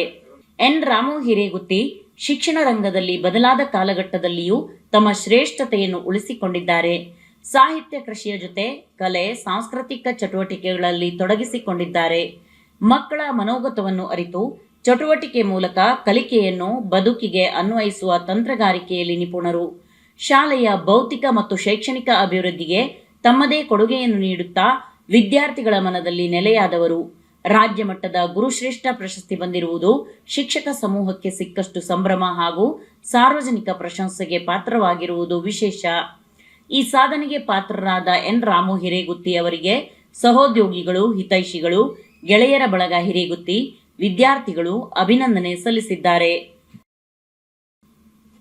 30/9/2024 ಒಳಗೆ ರೈತರ ಸಮಸ್ಯೆ ಬಗೆಹರಿಸದಿದ್ದರೆ ಮುಖ್ಯಮಂತ್ರಿಗಳ ನಿವಾಸದ ಮುಂದೆ ರೈತರ ನಿರಂತರ ಧರಣಿ. ಕರ್ನಾಟಕ ರಾಜ್ಯ ಕಬ್ಬು ಬೆಳೆಗಾರ ಸಂಘದ ರಾಜ್ಯಾಧ್ಯಕ್ಷ ಹಳ್ಳಿ ಕೆರೆಹುಂಡಿ ಭಾಗ್ಯರಾಜ್ ಘೋಷಣೆ. ಸಂಘದ ಮೈಸೂರು ಮತ್ತು ಚಾಮರಾಜನಗರ ಜಿಲ್ಲೆಯ ಪ್ರಮುಖ ಪದಾಧಿಕಾರಿಗಳ ಸಭೆಯನ್ನು ಮಾಡಿದ್ದೇವೆ. ಇವತ್ತು ಕಬ್ಬಿನ ಬಾಕಿ 950 ಕೋಟಿ ರೂಪಾಯಿನ ಸರ್ಕಾರ ರೈತರಿಗೆ 2 ವರ್ಷ ಬಾಕಿ ಕೊಡಬೇಕು. ಹಾಲಿನ ಪ್ರೋತ್ಸಾಹಧನ 800 ಕೋಟಿ ರೂಪಾಯಿ ಕಳೆದ ಸಾಲಿನ ಪ್ರೋತ್ಸಾಹಧನ ಕೊಡಬೇಕು. ಕಳೆದ ಬಾರಿ ಹಾಲಿನ ದರವನ್ನು ಎಚ್ಚರಿಕೆಯನ್ನು ಮಾಡಿ ರೈತರಿಗೆ ಕೊಡ್ತೀವಿ ಅಂತೇಳಿ ರೈತರ ಹೆಸರು ಹೇಳಿ ರೈತರಿಗೆ 1 ರೂಪಾಯಿ ಕೊಡಲಿಲ್ಲ. ಈ ಬಾರಿ ಮುಖ್ಯಮಂತ್ರಿಗಳು ಹೇಳ್ತಾ ಇದ್ದಾರೆ ಹಾಲಿನ ದರವನ್ನು ಏರಿಕೆ ಮಾಡ್ತಾ ಇದ್ದೇವೆ, ಅದನ್ನು ರೈತರಿಗೆ ಕೊಡ್ತೀವಿ ಅಂತ. ನೇರವಾಗಿ ರೈತನ ಅಕೌಂಟ್ಗೆ ಹಾಲು ಏಳಿಕೆ ದರ ಏನಾಗ್ತದೆ ಹೆಚ್ಚುವರಿ ಹಣವನ್ನು ರೈತರಿಗೆ ಕೊಡಬೇಕು. ರೈತರು ತೀವ್ರ ಸಂಕಷ್ಟದಲ್ಲಿದ್ದಾರೆ. ಜೊತೆಗೆ ಸಕ್ಕರೆ ಕಾರ್ಖಾನೆಗಳಿಗೆ ಪ್ರಸಕ್ತ ಸಾಲಿಗೆ 4,000 ನಿಧಿ ಆಗಬೇಕು. APMC ಮುಖಾಂತರ ಕಾರ್ಖಾನೆ ಮುಂದೆ ವೇ ಬ್ರಿಡ್ಜ್ ಹಾಕಬೇಕು. ಇಳುವರಿನಲ್ಲಿ ಕಾರ್ಖಾನೆಗಳಲ್ಲಿ ಮೋಸ ಆಗ್ತಾ ಇದೆ. ಕಳೆದ ಸಾಲಿನಲ್ಲಿ ಕಬ್ಬನ್ನು ಬೇರೆ ಬೇರೆ ಕಾರ್ಖಾನೆಗಳು ಕೊಂಡು ತಗೋತಾ ಇತ್ತು. ಇವತ್ತು ಬೇರೆ ಬೇರೆ ಕಾರ್ಖಾನೆಗಳಲ್ಲಿ ಹೆಚ್ಚುವರಿ ದರವನ್ನು ಕೊಟ್ಟು ಮುಕ್ತ ಮಾರುಕಟ್ಟೆಯಲ್ಲಿ ಖರೀದಿ ಆಗ್ತಾ ಇದೆ. ಆದರೆ ಬಣ್ಣಾರಿ ಸಕ್ಕರೆ ಕಾರ್ಖಾನೆ ಕಳೆದ ಸಾಲಿನಲ್ಲಿ ರಿಕವರಿನೂ ಕಡಿಮೆ ತೋರಿಸ್ತಾ ಇದೆ, ಹಣ ಪಾವತಿನಲ್ಲೂ ಮೋಸ ಮಾಡ್ತಾ ಇದೆ, ರೈತರಿಗೆ ಸಾಕಷ್ಟು ಕಿರುಕುಳ ಕೊಡ್ತಾ ಇದೆ. ಇದ್ರ ಬಗೆಯೆಲ್ಲ ಮುಖ್ಯಮಂತ್ರಿಗಳ ಸ್ವಕ್ಷೇತ್ರ ಇದು. ಮುಖ್ಯಮಂತ್ರಿಗಳ ಸ್ವಕ್ಷೇತ್ರದಲ್ಲೇ ಒಂದು ಸಕ್ಕರೆ ಕಾರ್ಖಾನೆಗಳು ಮೋಸ ಮಾಡ್ತಾ ಇದ್ದಾವೆ ಅಂತ ಹೇಳಿದ್ರೆ ಇದು ಮುಖ್ಯಮಂತ್ರಿಗಳ ಗಮನಕ್ಕೆ ಬಂದಿಲ್ವಾ? ಆ ಕ್ಷೇತ್ರವನ್ನು ಪ್ರತಿನಿಧಿಸ್ತಾ ಇಲ್ವಾ? ಮೈಸೂರು ಚಾಮರಾಜನಗರದಲ್ಲಿ 25,000 ಜನ ಕಬ್ಬು ಬೆಳೆಗಾರರಿದ್ದಾರೆ. ಅದರ ಅರ್ಥ ಆಗ್ತಾ ಇಲ್ಲ ಮುಖ್ಯಮಂತ್ರಿಗಳಿಗೆ. ಲೋಕಸಭಾ ಚುನಾವಣೆಯಲ್ಲಿ ನಿಮಗೆ ಮತ ಹಾಕಿಲ್ವಾ? ನಾವು ವಿಧಾನಸಭಾ ಚುನಾವಣೆಯಲ್ಲಿ ಮತ ಹಾಕಿಲ್ವಾ? ಇವೆಲ್ಲ ವಿಚಾರ ಅಕ್ರಮ ಸಕ್ರಮ ಯೋಜನೆಯನ್ನ ಮರು ಜಾರಿ ಮಾಡಬೇಕು ತಕ್ಷಣ. 5 ಲಕ್ಷ ರೂಪಾಯಿ ಖರ್ಚಾಗ್ತಾ ಇದೆ ರೈತನಿಗೆ. ಏನು ಸರ್ಕಾರ ಮುಖ್ಯಮಂತ್ರಿಗಳು ಹೇಳ್ತಾರೆ ಮೈಸೂರಲ್ಲಿ ಅಕ್ರಮ ಸಕ್ರಮ ಯೋಜನೆಯನ್ನ ತಕ್ಷಣ ಮರು ಜಾರಿ ಮಾಡಲಿಕ್ಕೆ ಸೂಚನೆ ಕೊಡ್ತೀನಿ ಅಂತ ಹೇಳ್ತಾರೆ. ಇನ್ನು ಯಾವುದೇ ಇಲಾಖೆಯಲ್ಲಿ ಜಾರಿಯಾಗಿಲ್ಲ. ತಕ್ಷಣ ಅಕ್ರಮ ಸಕ್ರಮ ಯೋಜನೆ ಜಾರಿಯಾಗಬೇಕು. ಆರ್ ನಂಬರ್ಗೆ ಆಧಾರ್ ಲಿಂಕ್ ಅನ್ನು ಮಾಡ್ತಕ್ಕಂಥದ್ದನ್ನ ನಿಷೇಧ ಮಾಡಬೇಕು. ಏನು ಸರ್ಕಾರ ಅಧಿಕಾರಕ್ಕೆ ಬರೀ ಮೊದಲನೇ ಕುಟೀರ ಜ್ಯೋತಿ, ಗೃಹಲಕ್ಷ್ಮಿ, ಗೃಹ ಭಾಗ್ಯಕ್ಕೆ, ಗೃಹ ಜ್ಯೋತಿಗೆ ರೈತರಿಗೆ ಗ್ರಾಮೀಣ ಭಾಗದಲ್ಲಿ 200 ಯೂನಿಟ್ ವಿದ್ಯುತ್ ಕೊಡ್ತೀನಿ ಅಂತ ಹೇಳಿದ್ರಲ್ಲ ಮುಖ್ಯಮಂತ್ರಿಗಳೇ. ಇವತ್ತು 58 ಯೂನಿಟ್ ಮಾತ್ರ ನೀವು ಕೊಡ್ತಾ ಇರೋದು. ಅದನ್ನ ಈ ವರ್ಷದಿಂದ 200 ಯೂನಿಟ್ ವಿದ್ಯುತ್ತನ್ನು ರೈತರಿಗೆ ಕೊಡಬೇಕು. ಜಿಂದಾಲ್ಗೆ ಭೂಮಿ ಕೊಡ್ತಕ್ಕಂಥ ಕೈ ಬಿಡಬೇಕು. ರೈತರಿಗೆ ಕಾಡು ಪ್ರಾಣಿಗಳಿಂದ ಹಾವಳಿ ಆಗ್ತಾ ಇದೆ. ಇವತ್ತು ಬಹಳಷ್ಟು ಸಂಕಷ್ಟಕ್ಕೆ ತೆಗ್ತಾರೆ. ಗುಂಡ್ಲುಪೇಟೆ, ಚಾಮರಾಜನಗರ, ಹಾಸನ ಭಾಗದಲ್ಲಿ ರೈತರು ಇವತ್ತು ಕೃಷಿಯನ್ನ ಮಾಡದೆ ಕಷ್ಟವಾಗಿದೆ. ವೈಜ್ಞಾನಿಕವಾಗಿ ಆನೆ, ಚಿರತೆ ಹಾವಳಿಯನ್ನು ತಡಿಲಿಕ್ಕೆ ವೈಜ್ಞಾನಿಕ ಕ್ರಮ ಕೈಗೊಳ್ಳಬೇಕು. ಜೊತೆಗೆ ವೈಜ್ಞಾನಿಕ ಬೆಲೆ ನಷ್ಟ ಕೊಡಬೇಕು. ಎಲ್ಲ ಬೆಳೆಗಳಿಗೂ ಖರೀದಿ ಕೇಂದ್ರಗಳನ್ನ ಕಟಾವುಗೂ ಮುಂಚೆನೆ ತೆರೆಯಬೇಕು ಅಂತೇಳಿ ಒತ್ತಾಯಿಸಿ ರೈತರು ಇವತ್ತು ನಿಮಗೆ ಹಕ್ಕೊತ್ತಾಯ ಪತ್ರವನ್ನು ಕೊಡ್ತಾ ಇದ್ದೇವೆ. ಮುಖ್ಯಮಂತ್ರಿ ಮನೆ ಮುಂದೆ ಈ ಎಲ್ಲ ಸಮಸ್ಯೆಗಳನ್ನ ಇಟ್ಕೊಂಡು 30ನೇ ತಾರೀಕೊಳಗೆ ಸರ್ಕಾರ ಗಮನಿಸಿ, ಜಿಲ್ಲಾ ಮಂತ್ರಿಗಳು ಗಮನಹರಿಸಿ ಇದ್ರ ಬಗ್ಗೆ ಕ್ರಮ ಕೈಗೊಳ್ಳಲ್ಲ ಅಂತ ಹೇಳಿದ್ರೆ ಮುಖ್ಯಮಂತ್ರಿಗಳ ನಿವಾಸದ ಮುಂದೆ ರಾಜ್ಯ ರೈತ ಸಂಘಟನೆಗಳ ಒಕ್ಕೂಟ, ಕರ್ನಾಟಕ ರಾಜ್ಯ ಕಬ್ಬು ಬೆಳೆಗಾರರ ಸಂಘ ನಿರಂತರ ಧರಣಿಯನ್ನು ಹಮ್ಮಿಕೊಳ್ಳುತ್ತದೆ. ಇದರ ಪ್ರತಿಫಲವನ್ನ ಸರ್ಕಾರ ಎದುರಿಸಬೇಕಾಗ್ತದೆ ಅಂತ ಹೇಳಿ ಈ ಮೂಲಕ ಎಚ್ಚರಿಕೆಯನ್ನು ಕೊಡ್ತೇನೆ. ನನ್ನ ಹೆಸರು ಹಳ್ಳಿಕರಂಡಿ ಭಾಗ್ಯರಾಜ್, ಕರ್ನಾಟಕ ರಾಜ್ಯ ಕಬ್ಬು ಬೆಳೆಗಾರರ ಸಂಘ, ರಾಜ್ಯ ರೈತ ಸಂಘಟನೆಗಳ ಒಕ್ಕೂಟದ ರಾಜ್ಯಾಧ್ಯಕ್ಷ.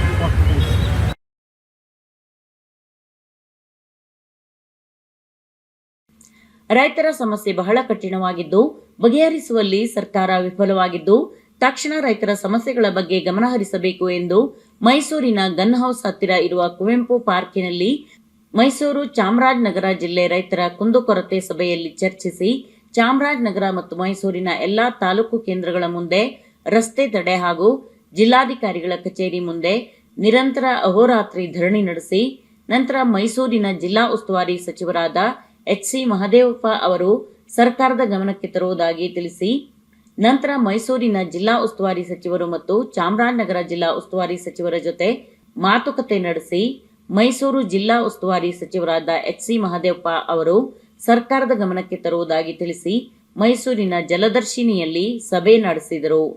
ಸಭೆಯಲ್ಲಿ ರೈತರ ಕಬ್ಬಿನ ಬಾಕಿ ಪ್ರತಿ ಟನ್ ಕಬ್ಬಿಗೆ ಸರ್ಕಾರದ ಹೆಚ್ಚುವರಿ ₹150 ಆದೇಶದ ಪ್ರಕಾರ 950 ಕೋಟಿ ರೂಪಾಯಿ ರೈತರಿಗೆ ಕಾರ್ಖಾನೆಗಳಿಂದ ಕೊಡಿಸಲು ಸರ್ಕಾರ ಕ್ರಮ ಕೈಗೊಳ್ಳಬೇಕು. ಪ್ರಸಕ್ತ ಸಾಲಿಗೆ ಪ್ರತಿ ಟನ್ ಕಬ್ಬಿಗೆ ₹4,000 ನಿಗದಿ, ಕಾರ್ಖಾನೆಯ ಮುಂಭಾಗ ಎಪಿಎಂಸಿಯ ಮುಖಾಂತರ ತೂಕದ ಯಂತ್ರ ಅಳವಡಿಕೆ, ಕಟಾವು ಸಾಗಾಣಿಕೆ ವೆಚ್ಚ ಮಾನದಂಡ ಇಲ್ಲದಿರುವುದು, ಇಳುವರಿಯಲ್ಲಿ ಕಾರ್ಖಾನೆಗಳಿಂದ ಮೋಸ ಆಗುತ್ತಿದ್ದರೂ ಸರ್ಕಾರ ಕಣ್ಣು ಬೆಲೆ ಏರಿಕೆ ಮಾಡುವ ಸಂದರ್ಭದಲ್ಲಿ ರೈತರಿಗೆ ಕೊಡಬೇಕು ಅಂತ ಹೇಳಿದ್ವಿ. ರೈತರಿಗೆ ಕೊಡಲಿಲ್ಲ. ಮುಂದೆ ಮುಖ್ಯಮಂತ್ರಿಗಳು ಸುಳಿವು ಹೇಳ್ತಾ ಇದ್ದಾರೆ.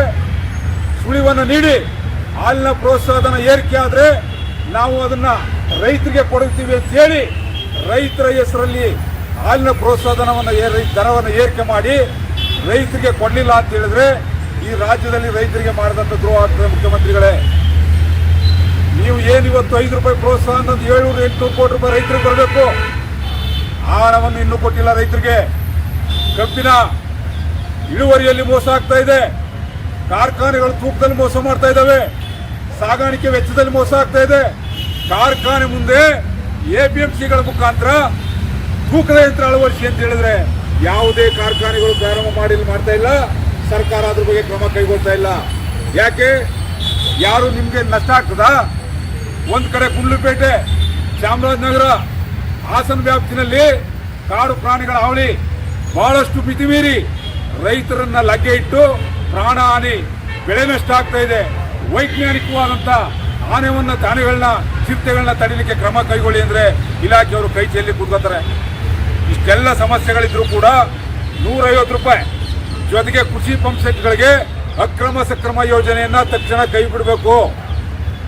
ಏನಿವತ್ತು ತಂದಿದ್ದೀರಿ ಆ ಯೋಜನೆಯನ್ನ ಕೈ ಬಿಟ್ಟು ಅಕ್ರಮ ಸಕ್ರಮ ಯೋಜನೆಯನ್ನ ಮರು ಜಾರಿ ಮಾಡಿ ಏನು 17,000ರಿಂದ 23,000 ಕಟ್ಟಿ ನಾವು ಸಂಪರ್ಕ ಪಡ್ತಾ ಇದ್ವಿ ಅದನ್ನ ಮರು ಜಾರಿ ಮಾಡಬೇಕು.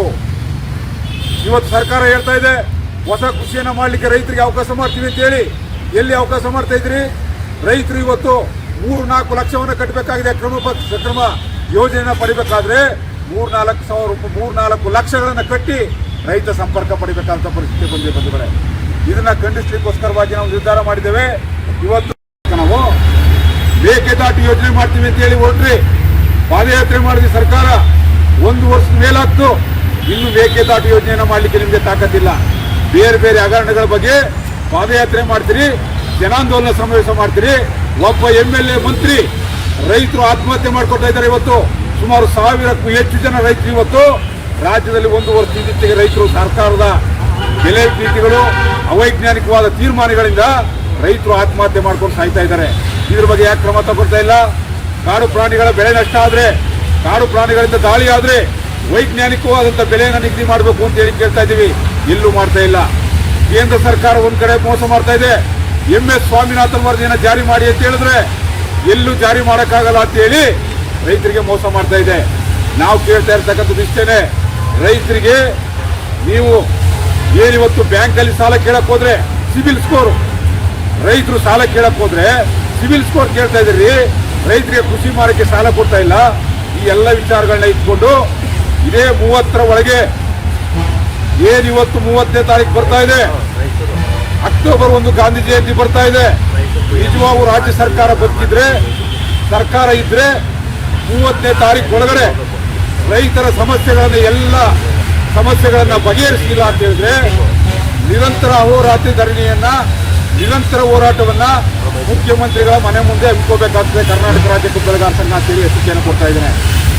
ಇವತ್ತು ತಾವೆಲ್ಲರೂ ಬಂದಿದ್ದೀರಿ, ತಮ್ಮ ತಮ್ಮ ಸಲಹೆಯನ್ನು ಕೊಟ್ಟು ಏನು ನಾವು 30ನೇ ತಾರೀಕು ನಿಂದ ಹೋರಾತ್ರಿ ಧರಣಿ ನಿರಂತರ ಚಳುವಳಿಯನ್ನು ಮುಖ್ಯಮಂತ್ರಿ ಮನೆ ಮುಂದೆ ಹಾಕೊಳ್ಳಿಕ್ಕೆ ತೀರ್ಮಾನ ಮಾಡ್ತಾ ಇದ್ದೀವಿ. ಆ ತೀರ್ಮಾನಕ್ಕೆ ತಾವೆಲ್ಲರೂ ಯಾವ್ಯಾವ ಸನ್ನದ್ಧರಾಗಬೇಕು ಅಂತಕ್ಕಂಥ ಅಭಿಪ್ರಾಯ ಕೊಡಬೇಕು.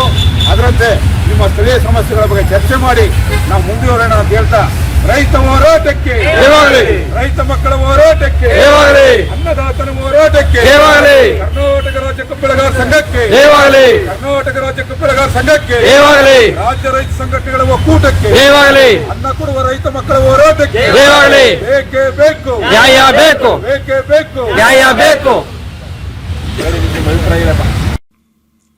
ಸಭೆಯಲ್ಲಿ ಆಲತ್ತೂರು ಸಿದ್ಲಿಂಗಪ್ಪ, ರಾಜ್ಯ ಉಪಾಧ್ಯಕ್ಷರಾದ ಕೆರೆಗುಂಡಿ ರಾಜಣ್ಣ, ಹತ್ತಹಳ್ಳಿ ಸೌಮ್ಯರಾಜ್, ಹಾಸನದ ಮೀಸೆ ಮಂಜಣ್ಣ, ಹಾಡ್ಯ ರವಿ, ಮಲಿಯೂರು ಮಹೇಂದ್ರ, ಬೆಟ್ಟದ ಮಾದಹಳ್ಳಿ ಶ್ರೀನಿವಾಸ್, ಕುಸನಹಳ್ಳಿ ಮಂಜೇಶ್, ದೇವಿರಮ್ಮನಹಳ್ಳಿ ಹುಂಡಿ ಮಹೇಶ್, ಸುಜ್ಜಲೂರು ಜಯಸ್ವಾಮಿ, ಬನ್ನೂರು ಕೃಷ್ಣಪ್ಪ, ಅಂಬಳೆ ಮಹದೇವಸ್ವಾಮಿ, ಗುರುಮೀಪುರ ಮೋಹನ್ ಆನಂದ್, ಬಿದರಳ್ಳಿ ಮಾದಪ್ಪ, ಮುದ್ದಹಳ್ಳಿ ಶಿವಣ್ಣ, ಊಡಿಗಾಲ್ ಮಹದೇವಸ್ವಾಮಿ, ದೇವಿರಮ್ಮನಹಳ್ಳಿ DC ಮಹದೇವಸ್ವಾಮಿ, ಕಿಳ್ಳಿಪುರ ಶ್ರೀಕಂಠ, ಸಿಂಧುವಳ್ಳಿ ಪುಟ್ಟನಾಯಕ, ಅರಳಿಕಟ್ಟೆ ಪ್ರಭುಸ್ವಾಮಿ, H ಗುಂಡ್ಲಾ ಮಲ್ಲೇಶ್ ಇದ್ದರು. ಇಲ್ಲಿಗೆ ಭಾವನಾ ವಾರ್ತೆ ಮುಕ್ತಾಯವಾಯಿತು. ಮತ್ತೆ ಭಾವನಾ ವಾರ್ತೆಯೊಂದಿಗೆ ಭೇಟಿಯಾಗೋಣ. ಅಲ್ಲಿಯವರೆಗೂ ನಮಸ್ಕಾರ. ನಿರಂತರ ರಂಜನೆ, ನಿಮ್ಮೂರಿನ ಸುದ್ದಿ ಮನೆ. ನೋಡ್ತಾ ಇರಿ ಭಾವನಾ TV, ಇದು ನಿಮ್ಮ ವಾಹಿನಿ.